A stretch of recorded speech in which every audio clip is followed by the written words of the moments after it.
1 марта 2025 года граждане получили возможность установить добровольный запрет на использование своего имени для получения кредита в банках и займов МФО через портал Госуслуги.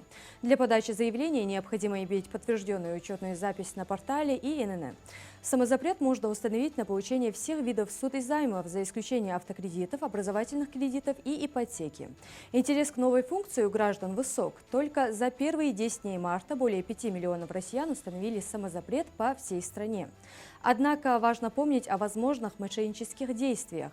Необходимо сохранять бдительность и не передавать личные и финансовые данные посторонним лицам, независимо от предлогов или способов, которыми они пытаются получить информацию. Сотрудники банков и государственных структур никогда не будут запрашивать подобные данные. В случае сомнений относительно безопасности средств на банковском счете рекомендуется самостоятельно связаться с банком по номеру, указанному на официальном сайте или на обратной стороне банковской карты. Малый и средний бизнес Северокавказского федерального округа получит доступ к кредитам на сумму не менее 6 миллиардов рублей по специальному лимиту зонтичных поручительств от корпорации МСП. Спецлимиты поручительств на сумму 3 миллиарда рублей уже переданы в Сбербанк, Альфа-банк и МСП-банк. Об этом сообщил министр экономического развития России Максим Решетников. Цитата. «Северный Кавказ активно развивается, и одним из движущих факторов этого развития является малый и средний бизнес. Дополнительная поддержка позволит предприятиям реализовать новые проекты. Спецлимиты зонтичных поручительств стимулируют банки к активной поддержке бизнеса в регионе, что дополнительно способствует усилению деловой активности», отметил Максим Решетников.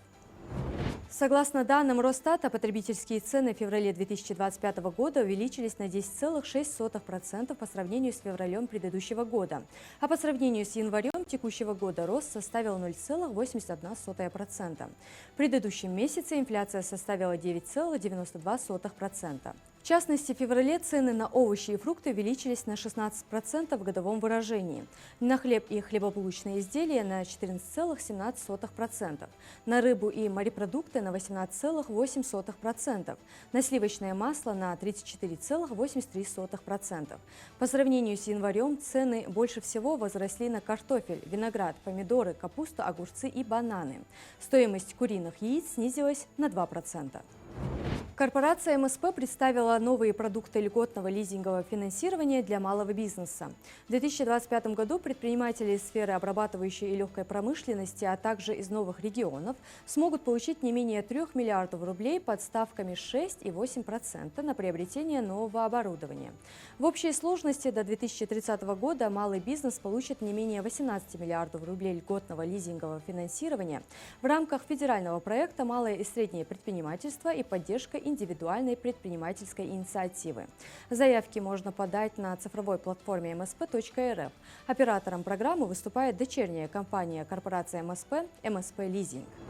Завершаем выпуск экономических новостей. Информация о курсе валют на сегодня.